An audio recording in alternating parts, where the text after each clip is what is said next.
Първоначалната идея е била слонове да поведат шествието, но се оказало, че поръчаните животни са командировани във Франция.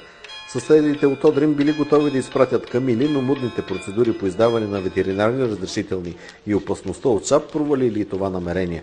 Организаторите се сблъскали с друга трудност. Магарията е в повече между хората, животни магарата няма. Сериозно ви казвам, в Кърджалийската община магарата няма и се наложи да ги превозваме с специални камиони от пограничните села. Мюсюлмани от района помогнаха на християните и събраха 10 магарета да поведат литийното шествие. Най-отпред на седлото беше 6-годишната Даная Рим Попова, кръстена във водите на Арда.